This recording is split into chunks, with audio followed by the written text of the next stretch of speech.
Olá, estamos novamente aqui com a doutora Francine Lara Nunes, ela é especialista em direito previdenciário, já trabalha há quase 17 anos aí na área, né, Francine? Mais Mas de 17 anos na área de 20. previdenciário. Eh, e hoje a gente vai falar um pouquinho de um tema que está super em alta e todo mundo vem lá no WhatsApp perguntar para a doutora. Então a gente vai esclarecer como é que tá essa história da lei da fibromialgia. Pode explicar Fibro. fibromialgia, né, eu Uhum. sempre falo errado, gente, mialgia. Doutora, conta um pouquinho pra gente, o que que é essa lei que está em vigor aí, que está votando, e o que que realmente muda para o paciente que tem esse diagnóstico? Olá, Fabi, bom estar aqui. Então, né, assim, a fibromialgia sempre foi uma parte sensível do direito, porque quando a pessoa vai na perícia, o médico quer algum exame que demonstre a patologia que ela está sofrendo e esse impedimento para ela estar trabalhando. E, infelizmente, na fibromialgia é difícil você ter um diagnóstico, em exames, né, é mais clínico, é o médico que trata a pessoa, porque a dor é invisível, o que você pode estar aí sentada com uma dor terrível e eu não sei, né, então é Uhum. você que relata. Então os médicos sempre tiveram uma grande dificuldade, principalmente em perícia, para a gente conseguir caracterizar a fibromialgia.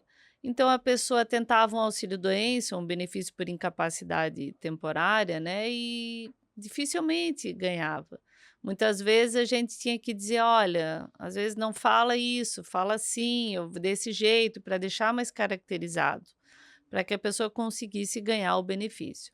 E com a lei, eles enquadraram a fibromialgia como deficiência. Então foi uma grande vitória, ela não só traz, possíveis direitos de previdenciários, como em outras áreas, né, então, foi bem importante isso. E especificamente no previdenciário, como deficiência, é uma futura enquadramento numa aposentadoria PCD, né, que é a pessoa portadora de deficiência. Então esse foi o grande caos, o grande ganho, né, ganho de causa ali. Porque as pessoas que são diagnosticadas com fibromialgia relatam de ter dias que não conseguem nem ir trabalhar por estar sentindo uma determinada dor, né. Tem pessoas que não conseguem, às vezes, fazer a unha, porque, tá no dia mais sensível, que a dor resolve atacar, e é uma dor que realmente eles relatam que não tem muito como explicar da onde vem, onde começa, né. E aí eu sei que na medicina tem todo um estudo para identificar as causas, como, diminuir, mas ela está muito ligado realmente com o psicológico, né. Então, os diagnósticos estão muito ligados com esses relatos psicológicos, né. Então essa é a grande dificuldade do governo, né, de ter um diagnóstico ali, um laudo realmente de que existe essa doença, é isso? Exato, quando você faz, que você atende o cliente, você tem que fazer essa avaliação, né, porque quando a pessoa faz um benefício por incapacidade temporária, que é o auxílio-doença, pela fibromialgia e ela não tem o benefício concedido, você pode ir pra via judicial. Na via judicial, você vai escolher a especialidade do perito. Então, muitas vezes, assim, é um ortopedista ou é um psiquiatra, para ele entender melhor, né, então o advogado faz essa análise, ele vai Aham. olhar a documentação que a pessoa tem, vai entender o caso, vai ver a função que a pessoa exercia para entender o que que a fibromialgia traz de incapacidade ali para aquela profissão, e aí fazer melhor o processo. Eu só quero deixar, assim, bem claro a distinção. Para o auxílio doença, a doença tem que ser incapacitante para o trabalho. Já na aposentadoria PCD, eles não vão avaliar somente essa incapacidade para o trabalho, mas sim barreiras que essa doença causa na vida geral da pessoa. Então não é só aquele olhar da incapacidade para o trabalho. Então o fato da fibromialgia ter sido considerado como deficiência, ela passa para esse patamar. Então vamos muda adentraram bastante no meu ponto de vista, porque uma coisa é eu ter uma doença, eu conseguir tratá-la, né, e depois eu tenho a minha vida normal. Outra coisa é essa doença me impedir de fazer diversas, atividades que no meu dia a dia, para uma pessoa normal, faria, e que é o caso da fibromialgia que eles relatam, né. A atividade de fazer a exatamente. unha que eu comentei, né. Então, assim, quando a pessoa vai requerer a aposentadoria PCD, ela tem que ter um tempo, né, falar um pouquinho sobre a aposentadoria PCD, para a pessoa entender, contextualizar melhor. Qual é a diferença da aposentadoria normal? Se for por idade, ela vai reduzir a idade para a pessoa se aposentar. Então, no caso, mulher, ao invés de 62 anos, é 55 anos. Só que eu tenho que comprovar que os 15 anos que ela pagou para o INSS, ela tinha a doença, ela tinha a deficiência, A né? deficiência. Então, a fibromialgia, eu tenho que conseguir um laudo lá de trás que comprove que ela tinha já essa doença, e aí as contribuições vieram posteriores. No caso, não só a fibromialgia, mas uma visão monocular, uma perca auditiva significativa. Então, a gente tem que ter esses 15 anos. Já a aposentadoria por tempo, que hoje a mulher, no caso específico, ela teria que ter 30 anos de contribuição, ela reduz esse tempo. Então, a patologia, ela vai ser enquadrada em leve, moderada ou grave. Então, aí entra a perícia médica e a avaliação social para apurar qual o grau, porque ao invés de 30 anos ela passa a ter 28, 25 e 20. Uhum. Então ela vai ter essa redução e ela não tem a idade mínima, né, porque hoje nós temos ali nas regras de transição algumas com idade mínima, então ela consegue antecipar essa aposentadoria dela. Só que aí, vem o X da o grande X da questão. O que que a gente vê? As pessoas acreditam que assim: "Ah, eu tô aqui com o meu laudo de fibromialgia, eu me enquadro e eu tenho direito". Ou eu tenho aqui visão monocular e eu tenho direito. Fala: "Não, infelizmente existe muita coisa, muito conteúdo na internet que não traz o correto, né". Apenas ele diz lá: "Ó, se você tem visão monocular, tem fibromialgia, você vai ter direito a esse benefício". E não é assim. Esse benefício ele vai essa pessoa, na verdade, ela vai passar por perícia médica e perícia com assistente social, para entender as barreiras que isso, causa na vida da pessoa. Aí na existe eh, não é quesito, agora fugiu o nome, mas existe o Infibrar. Ele traz vários domínios, várias áreas da vida da pessoa, em que a assistente social vai ter que responder, vai ter Como que se fosse um colocar. manual que a assistente social vai ter que, seguir cada Eu digo pergunta. que é como se fosse um questionário, eu até Aham. trouxe aqui, Ai, que legal. né, os domínios. Então nós temos assim, ó, o sensorial, que é ouvir e observar. Uhum. Então ali dentro, conforme que a pessoa for relatando, ela vai pontuar. Comunicação, como é que é essa comunicação? A pessoa consegue, falar, ela consegue ser ouvida. Não, a pessoa para conseguir, ouvir, ela precisa de um aparelho e mesmo assim ela não consegue.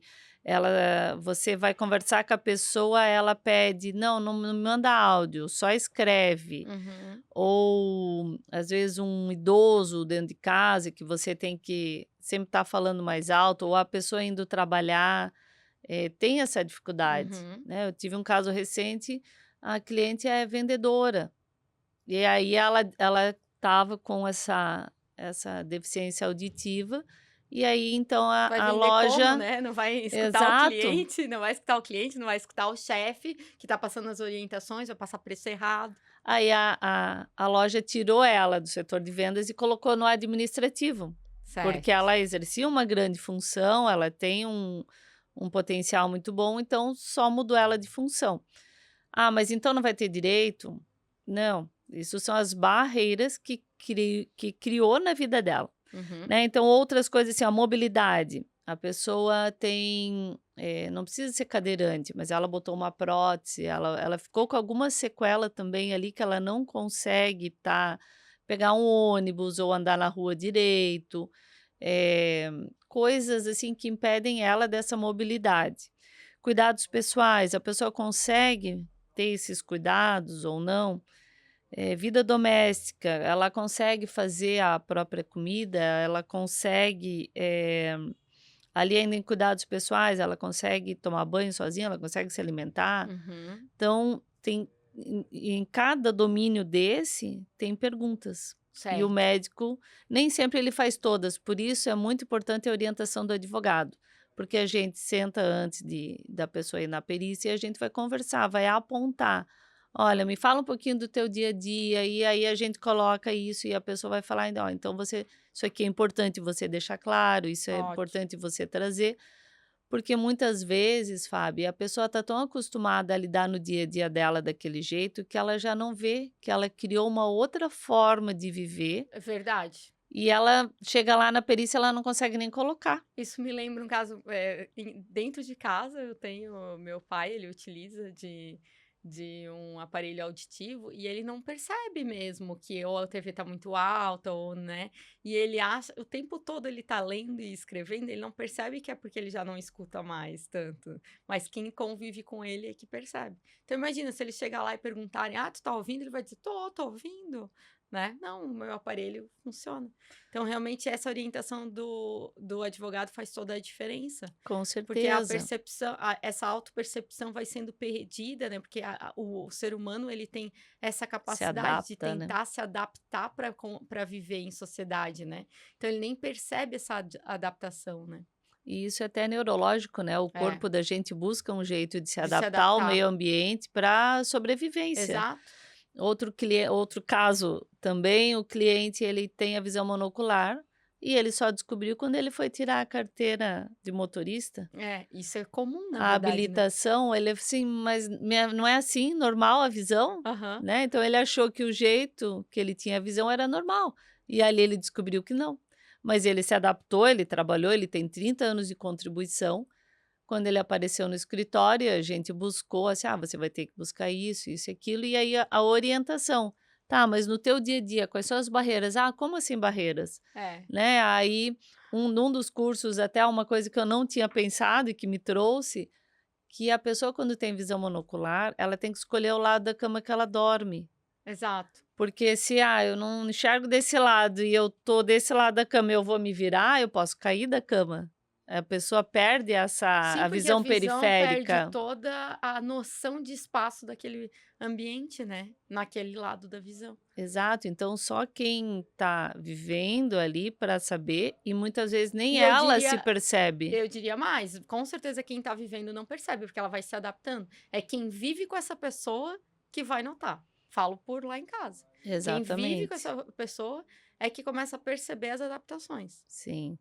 Aí para a pessoa é tão normal, assim, eu fiz É, um planejamento previdenciário, aí marquei, fui fazer essa entrega. Aí a pessoa veio com o companheiro, ele disse: "Não, ele veio junto porque às vezes eu não escuto". Aí eu falei: mas esse não "Nossa, estava mas aqui. isso já é considerado também". Quando eu te perguntei lá, né, então Aham. a gente vai ter que refazer tudo agora, a gente tem outro caminho para seguir. Então é justamente isso, a pessoa se adapta de um jeito que aquilo passa a ser normal e ela acha que ela não tem, aquele direito, né. Aham. E outra coisa, assim, que eu quero deixar bem claro aqui, que a pessoa, se ela sofreu algum acidente de trânsito ou um acidente normal, caiu, teve alguma queda assim, ela às vezes fica com essa sequela. E essa sequela por um tempo primeiro, enquanto ela está se restabelecendo ali da fratura, né, da queda, ela recebe auxílio-doença. Depois disso vira auxílio acidente, pode virar no auxílio acidente, dependendo da sequela que a pessoa ficou. E esse auxílio acidente vai gerar também futuramente, pode gerar, né, um enquadramento na aposentadoria PCD. Olha só. Então, isso é uma coisa que às vezes as pessoas não se ligam, que no atendimento, mas você sofreu acidente, uma coisa, não, mas não tem, só tem esse dedo aqui, tá, mas isso te impede, às vezes, de pegar um papel e a pessoa trabalha com alguma coisa assim, Uhum. ou às vezes no dia a dia, né, da lida dela de vida, então isso tudo tem que ser analisado. conversando assim é que a gente vê o quanto um advogado nessa hora da aposentadoria faz diferença, né? Porque olha quanto Exatamente. conhecimento tu tem que ter, quantas perguntas tem que fazer E antes de uma análise, né? geralmente essa forma de cálculo do PCD é a mais vantajosa. Então Aham. hoje é a menina dos olhos, assim, né, Uhum. porque se a gente consegue um enquadramento, o valor do benefício fica melhor. Que legal. Sem contar que o benefício sai em menos tempo de contribuição, é isso, né?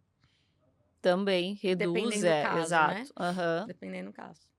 Adorei, Então, acho que a gente deixou bem claro o que está acontecendo quanto à lei da fibromialgia e já acabamos explicando um pouquinho mais do que é a aposentadoria PCD, né, e do auxílio doença. Muito obrigada, doutora. nada, feliz por estar aqui.